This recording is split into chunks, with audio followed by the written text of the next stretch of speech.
How are you students, and welcome back to the class. We are doing the chapter the human eye and the colorful world, and till now in this chapter we have understood the ray of light passing through a glass prism and the dispersion of white light, that is how the white light can split into 7 colors, and the related concepts. And today the topic we have, the very first topic we have today is based on the dispersion of light only. So if you have not gone through the previous video lecture, must go through that so that you can have a better understanding of the class today. So let's start with the class now.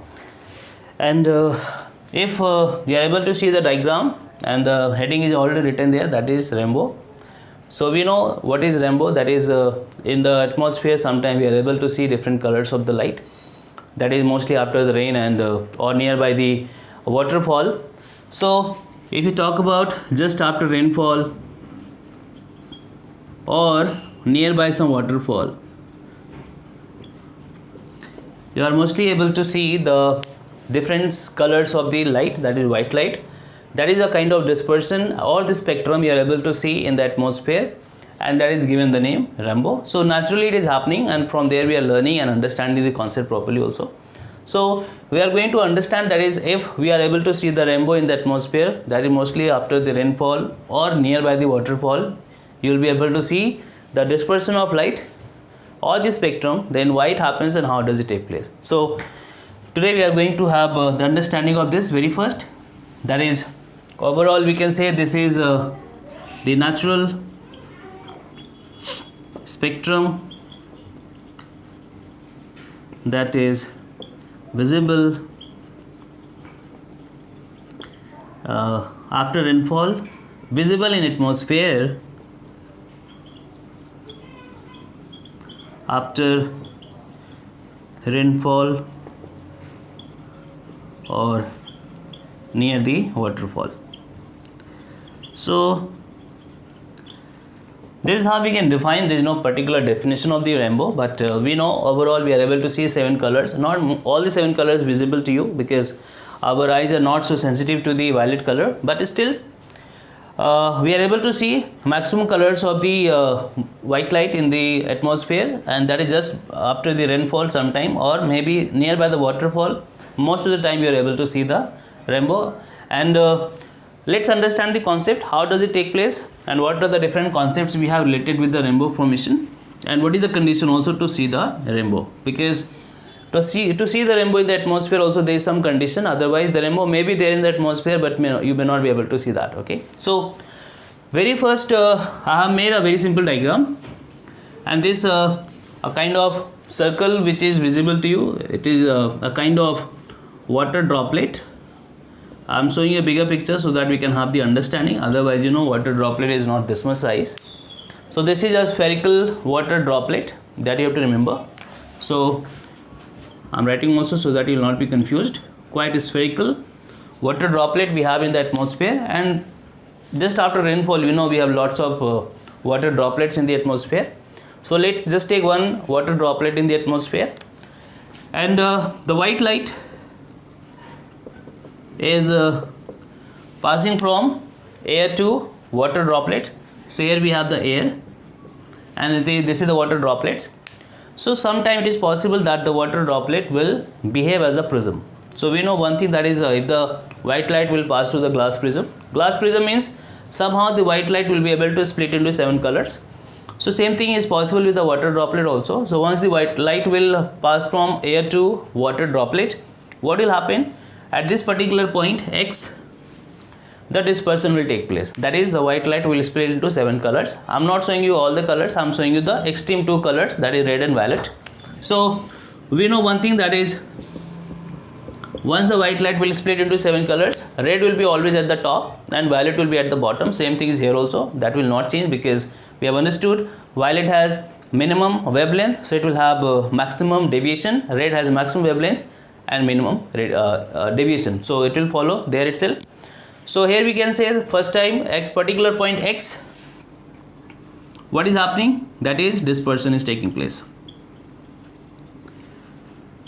So I am writing the terms so that you will remember in the explanation what terms to be used.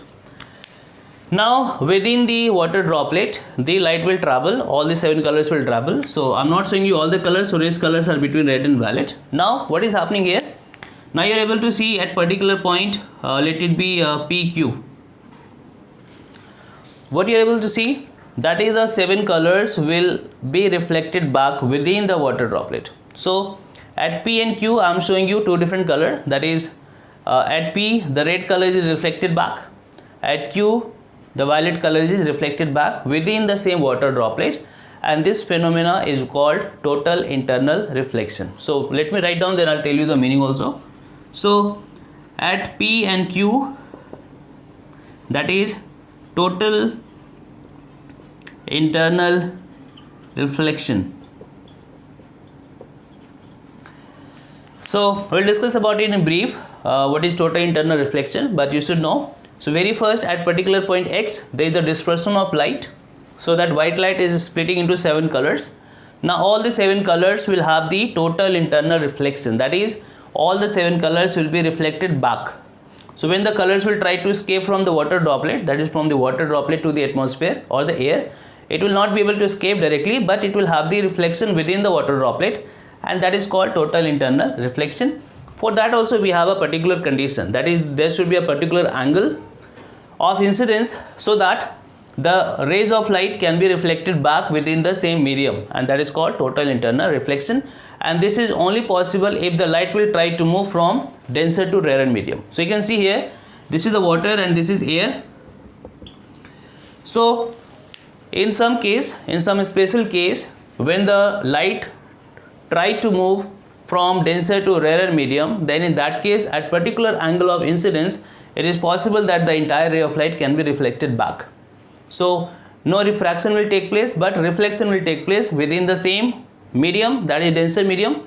So whenever we talk about total internal reflection, the very first thing is the light must be traveling from denser to rarer. So denser to rarer, the light is traveling to more, but because of some angle of incidence, that is called also a critical angle, the ray of light will be reflected back within the same droplet.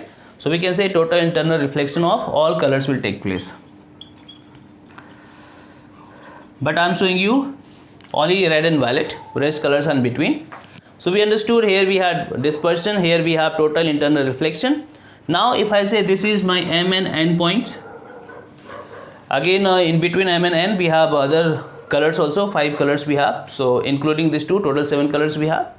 So now what you see at M and N, now the light is traveling from water to air, and you can see again the bending of light is taking place. So we can say here at M and N refraction is taking place. So I hope you are able to see. So at M and N, what is happening? Refraction of all colors of light. So and then all the 7 colors will come out, and then you are able to see the 7 colors, that is rainbow. So in one natural phenomena we have lots of terms that we need to understand. So if you talk about this particular topic rainbow, we need to understand the concept, we need to understand the terms also, that is how to explain it. So we can say after the rainfall, the water droplet behave as a prism such that white light will split into 7 colors by the water droplet at a particular point X. So we can take the help of the diagram to explain it. Then within the water droplet, total internal reflection takes place, that is all the 7 colors, once they are scattered, that is they are dispersed, will be reflected back within the same water droplet, and then it will come out of the water droplet and form the rainbow. So when it will come out, it will have the refraction. So here it has dispersion, total internal reflection, and then refraction, and then finally we are able to see the rainbow. So I hope you understood this much. So whenever we have to do the explanation of this rainbow formation, we have to use each and every term in the explanation, and I hope you can do it. Okay, so this is one thing. Second thing is,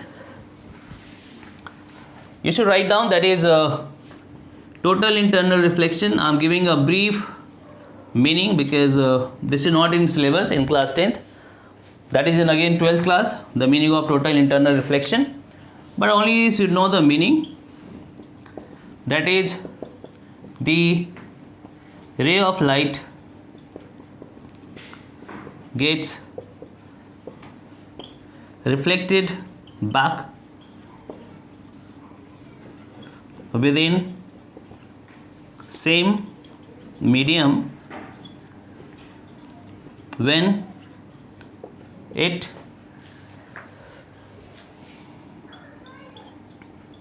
tries to move from denser to rarer medium.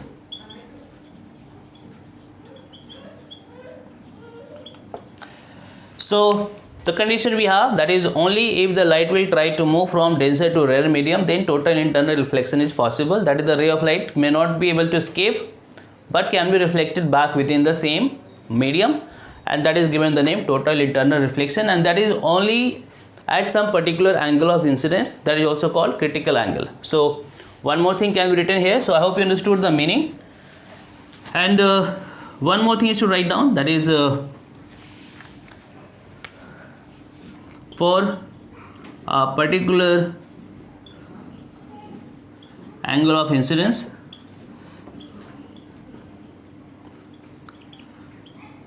also called critical angle.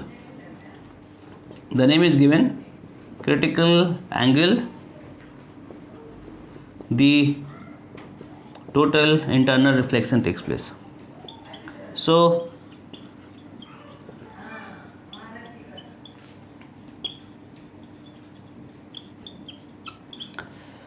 because in this particular diagram, dispersion we have understood in the previous class, refraction of light we have already understood in the previous chapter only, and the only new term we have is total internal reflection, that is visible in the case of rainbow formation.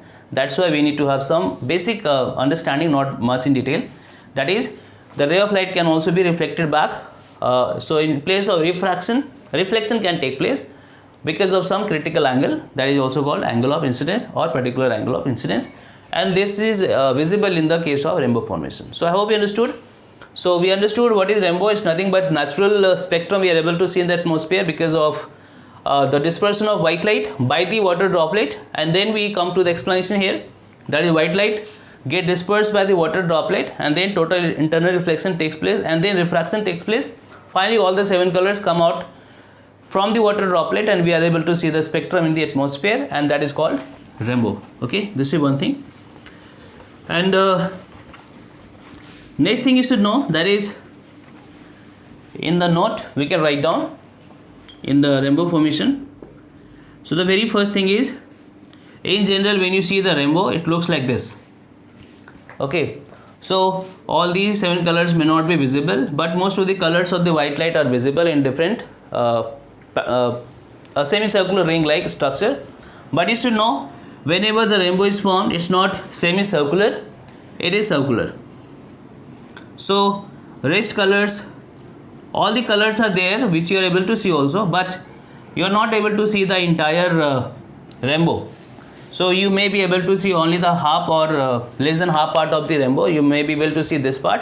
This part may not be visible to you, but you should know, whenever the rainbow is forming in the atmosphere, it is not in the semicircular ring structure or shape. It is basically in the form of a circular ring all the time. So all the time the rainbow in the atmosphere are in circular ring, but because of the we can say position of the earth and the horizon, we are not able to see the entire rainbow, entire circular ring. But if you try to see, for example, this is the earth, and you are somewhere at the top, means you are at some height from the earth, and if the rainbow is taking place, then in that case you may be able to see the entire circular ring. So to see the entire circular ring, you have to maintain some distance from the earth, you have to move up above the earth's surface, so that you are able to see the entire ring. Otherwise from the earth's surface we are not able to see the entire ring. We are able to see a semicircular or even less part of,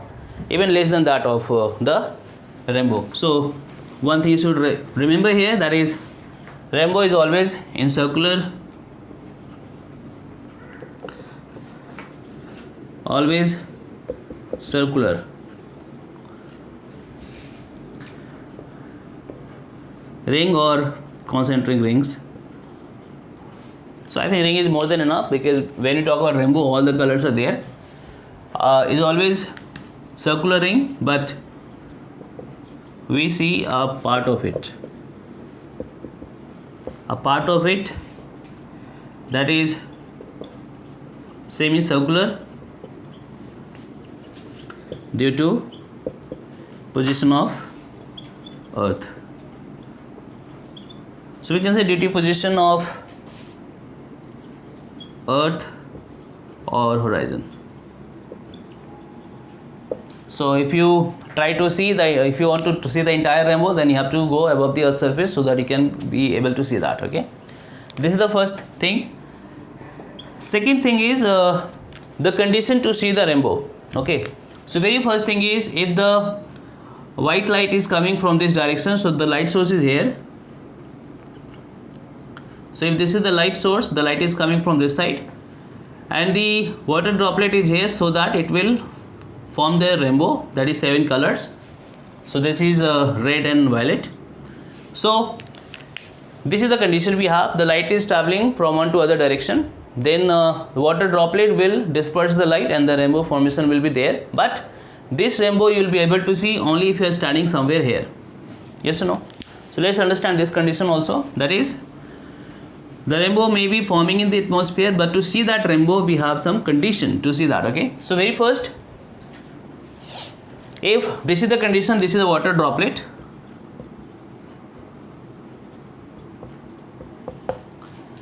and this is the rainbow. So if you are standing here and such that your eyes are facing this side,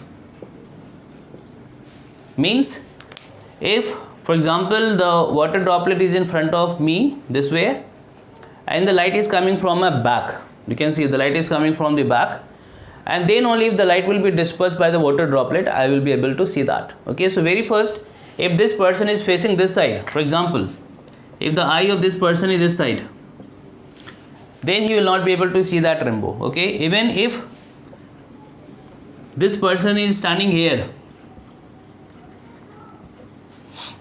he will not be able to see the rainbow, because to see the rainbow you should be able to receive the 7 colors of light. Okay, otherwise you cannot see that. So if you are standing this side, that is you are facing the light source, in that case you will not be able to see the rainbow.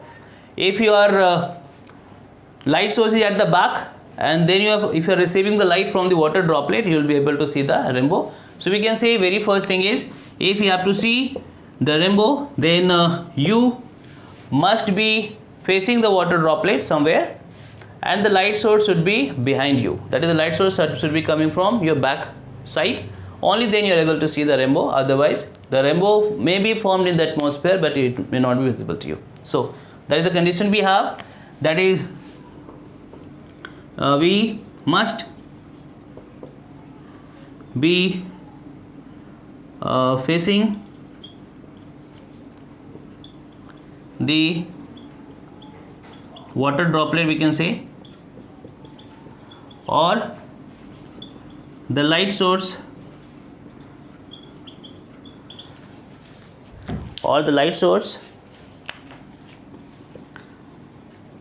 should be at the back to see the rainbow.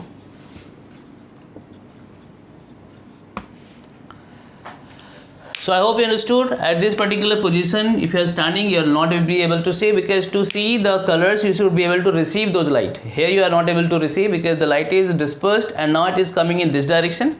So you must be standing somewhere here. So it is understood, it is only possible, first of all you are facing the water droplet which is dispersing the light. Second thing is the light source is at the back.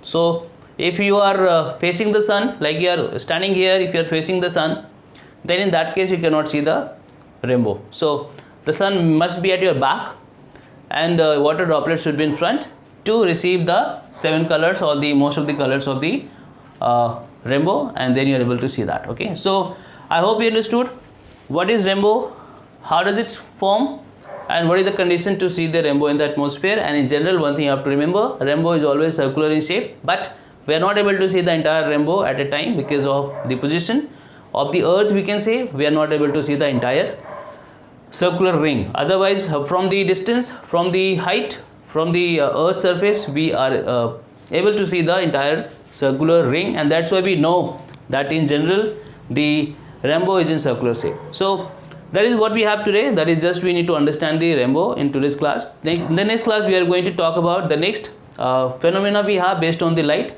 That is the next concept we have, that is called scattering of light, which is a very new topic in class 10, and that is to be understood in a proper way, because lots of natural phenomena are based on the scattering of light. So next class will be more interesting and we'll learn something new, and just wait for the next class. So for today it's done. Just take care, be at home. Thank you and Hari Om.